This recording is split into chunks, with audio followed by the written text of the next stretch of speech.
É possível que o pai tenha guarda exclusiva dos filhos? Então, muita gente acredita que é impossível que um pai tire a guarda de uma mãe. Não é a regra, por óbvio, hoje a regra é de fato a guarda compartilhada, mas ainda existem exceções. Hoje a prioridade é que a criança conviva o máximo de tempo, tanto com a mãe quanto com o pai. Mas a resposta é sim. De fato, é possível que o pai tenha guarda exclusiva de uma criança, como a mãe também. Hoje eu escolhi contar uma história de um dos casos que foram assim bem complicados, até para relatar como que acontece dentro de uma ação judicial para que isso tudo aconteça. A gente pode dizer que para um pai hoje, dentro do judiciário, é bem complicado quando o pai está certo de comprovar de que ele está certo, né? Porque eles acabam respondendo pela maioria dos casos, enfim.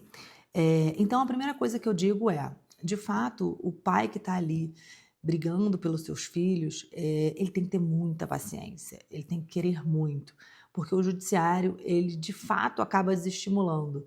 Por quê? Porque o processo é demorado, porque quando a criança está com a mãe, o judiciário meio que fala, ele está com a mãe, esse processo não é tão urgente assim. Então a gente enfrenta várias dificuldades, mas é possível. É um processo demorado, a gente precisa instruir muito bem esse processo, produzir muita prova, provas excessivas.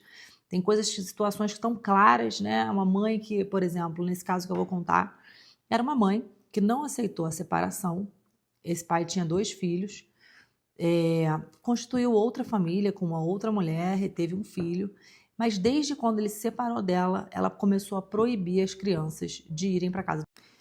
E o que aconteceu? Esse pai, ele achou por bem respeitar o tempo dessa mãe, porque de fato a pessoa com a qual ele constituiu a nova família foi uma pessoa que ele teve um relacionamento extraconjugal e ele entendia, de certa forma, essa mãe, né? A mágoa aí com que ela não sabia dividir aí, e entender o que estava acontecendo. Pois bem, então quando ele me procurou, ele já estava sem ver os filhos há uns 2 meses. Tinha notícias muito mais ou menos por parentes, uma pessoa ou outra que encontrava na rua, e aí ele chegou no limite. Falou, não, eu entendo, eu preciso entender quais são os meus direitos, porque na cabeça dele, ele achava que pelo fato dele ter traído a mulher, ele poderia ter, né, algum tipo de restrição com as crianças, ou ela poderia ter algum tipo de prioridade.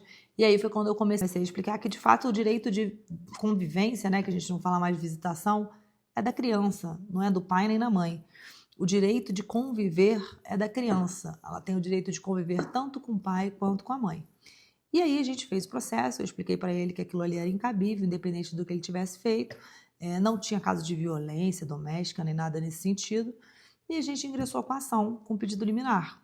Por óbvio, o juiz de imediato deliberou uma convivência aos finais de semana, de 15 em 15 dias. Pois bem, no primeiro final de semana, que ele foi lá buscar as crianças, ela não estava em casa, sumiu. Beleza, a gente respeitou, tudo bem.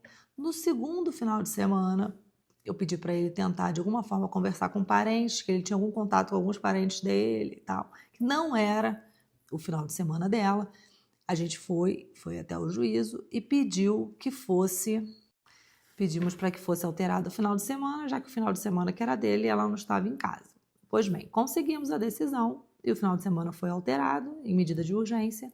Ele foi até a casa dela e ela estava lá, porque ela não esperava que ele fosse até lá, porque não era o final de semana dele em regra. Chegando lá, ela atendeu o interfone e falou que não ia entregar as crianças. Eu orientei ele que chamasse a polícia, ele chamou a polícia chegou até o local, ela desceu com as crianças e falou que não ia entregar as crianças. Pois bem, foram todos conduzidos à delegacia, e era final de ano, Natal. E aí ele aproveitou para entregar os presentes de Natal que estavam dentro do carro, porque foram todos para a delegacia e o delegado, de fato, não quis se envolver. Geralmente a delegacia ele não quer se envolver quando já tem uma ação judicial em tramitação e até a gente entende, porque ele não sabe a história daquele caso. Vai que ele tira, por mais que tenha uma decisão judicial, vai que aquele delegado pega aquelas crianças, entrega para esse pai e alguma coisa de mal acontece. Ele não sabe o que está acontecendo ali. Por mais que esse pai apresente uma decisão judicial, o delegado não vai ali intervir numa situação que ele tá vendo que tem. Ainda mais a mãe inventava um monte de coisa, falava que era absurdo. Enfim, eu orientei ele a registrar. E o delegado foi super solícito nesse momento. Registrou o crime de desobediência da mãe em não entregar as crianças, mesmo diante de uma decisão judicial. E isso passou. Depois desse dia, ela nunca mais ficou em casa aos finais de semana, que eram do pai. E a gente lá, peticionando, indo despachar. Era uma comarca muito complicada. Só que a gente, como advogado, a gente tem que pensar em outras coisas que podemos fazer sem ser depender do juiz. Pois bem, começamos a instruir o nosso cliente, a ir até a escola. E no final de semana que era deles, ela começou a não levar as crianças às sextas-feiras para a escola. E aí ele foi, como ele tinha uma relação próxima com a diretora da escola, foi lá, expôs, falou sobre o processo judicial, pediu o auxílio da escola. Então isso é muito importante. Dentro de uma ação de família, seja de guarda, enfim, é muito importante que outras pessoas estejam ali a par. Pessoas importantes, a escola, o conselho tutelar pode ser acionado, outras vias, o clube que a criança frequenta, a psicóloga que a criança frequenta, enfim. E essa mãe começou a fazer tudo e ela perdeu assim o controle. Começou a fazer isso, não levar a criança para a escola sexta-feira, que era para o pai pegar. Enfim, foi. Meu cliente por muitas vezes falava, Maila, não aguento mais, não é possível, é muita injustiça, eu vou denunciar. Fizemos denúncia no CNJ, não deu em nada. E aí entra o papel do advogado, a gente também conseguir manter a chama acesa, né, no nosso cliente, a continuar ali com a esperança de que de fato pode dar certo, porque é muito desestimulante. A gente ia lá, despachava, a juíza, pessoa bem complicada.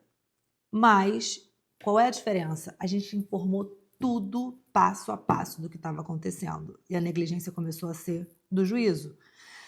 Pois bem, a diretora da escola começou a ver que, de fato, e todas as petições que a gente fazia, a gente apresentava para essa diretora da escola. E ela começou a acompanhar de perto o que estava acontecendo.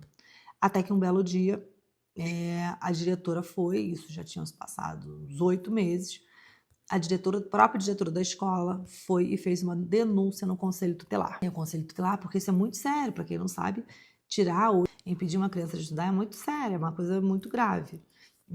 Pode até ser enquadrado como um crime, né? Você não levar o seu filho para a escola, ainda mais por um motivo desse. E a situação começou a se agravar, e o Conselho Tutelar foi acionado, fez um relatório inclusive baseado no nosso processo, em tudo que a gente já tinha relatado dentro do processo, e a negligência que aquele judiciário estava cometendo, porque de fato o judiciário tem a obrigação de zelar pelas crianças, né? E aí, o que acontece? E aí é o que eu digo quando vem a virada de chave, quando o jogo vira. Quando esse processo voltou, a gente peticionou por óbvio, relatando tudo aquilo que tinha acontecido, embasado ainda com o parecer do Conselho Tutelar, falando que era absurdo o que estava acontecendo, né? Aquele abuso absurdo que aquele pai estava sofrendo. Com certeza, se ele fosse mãe, talvez fosse um pouco diferente. Enfim, e aí o jogo virou. E aí, da noite para o dia, aquela juíza e o promotor do Ministério Público deram tudo que a gente pediu, de forma drástica, que não é o ideal. Deu a guarda para esse pai, provisoriamente, botou multa para essa mãe, e aí a gente foi cumprir esse mandato, né, de busca e apreensão, que foi determinada como medida de urgência, e a gente foi lá cumprir. E é uma questão, assim, é uma coisa absurda, porque, de fato, uma busca e apreensão é a última opção dentro do processo judicial. É super traumático para uma criança ter que ir uma polícia, ver a mãe, enfim. E foi o que aconteceu. A gente foi lá, assim, foi num sábado, a gente foi lá com a polícia, o oficial de justiça, e aquela mãe não quis abrir a porta, e o oficial de justiça muito bacana, assim, com toda a paciência. A gente teve toda a paciência, até porque a gente tem que pensar no bem-estar daquelas crianças que estão ali dentro. Até que depois de 1 hora de espera, a gente chegou num limite, né? Tanto eu quanto o oficial de justiça, e tiveram que arrombar a porta. E aí o PM lá arrombou a porta e, assim, é uma situação péssima, as crianças chorando, e uma das crianças era do espectro autista, tendo que ver aquela situação, e mesmo assim a mãe totalmente descontrolada, falando que não ia entregar, saiu presa, né? Então, fomos todos para a delegacia. Foi uma situação, assim, horrível. Sempre que a gente passa por isso é péssimo. Estavam outros advogados que trabalham comigo. Enfim. E aí, essa mãe saiu presa e ficou presa, né? Depois ela foi liberada, até porque esse tipo de crime de desobediência de ordem judicial não prevê prisão, né? Fica preso, mas não tem uma pena, né? De que cumpra lá encarcerado, digamos assim. Depois que aconteceu isso, ele permanece até hoje com a guarda das crianças. E depois que esse jogo vira, é muito difícil para a mãe reaver. Por quê? Porque tudo começou a corroborar com o que a gente estava falando. Teve um parecer técnico de uma psicóloga falando que a mãe estava comprometida psicologicamente. Inclusive, a própria psicóloga do juízo indicou que a mãe fosse procurar um tratamento psicológico e psiquiátrico. Então, a situação foi só se agravando. Essa mãe já está com um valor absurdo em multas por descumprimento, por abuso psicológico dessas crianças. As crianças saíram super traumatizadas, graças a Deus hoje elas estão super bem com o pai. E dificilmente essa mãe vai recuperar a guarda, porque ela ainda insiste, não está fazendo tratamento, e ela só vai poder voltar a ter convivência dessas crianças sem supervisão o dia que ela for fazer um tratamento psicológico. Então, fica aí nessa história. É possível sim que o pai tenha a guarda dos filhos, unilateralmente, né? Como a mãe também. Então é muito importante a gente pensar, porque as pessoas gostam muito de se utilizar da morosidade do judiciário e, de fato, muitos pais desistem, porque é um caminho demorado, é um caminho cansativo e exaustivo, é sofrimento demais você ter que ver teu filho sendo submetido àquilo. Então, muitas das vezes, o pai pensa, é melhor eu sair disso, porque ela está fazendo meu filho sofrer muito mais, ou a mãe também, né? Esse caso foi com o pai. Mas às vezes as pessoas desistem porque elas pensam que entrar com o processo pode agravar ainda mais uma situação que já é ruim. Mas, respondendo aí ao questionamento que eu escuto muito, sim, é possível que o pai tenha a guarda no lateral, como a mãe também. Mesmo que hoje em dia a regra seja a guarda compartilhada, mas sempre existe exceção a toda regra. Então, fiquem atentos e compartilhem com quem precisa.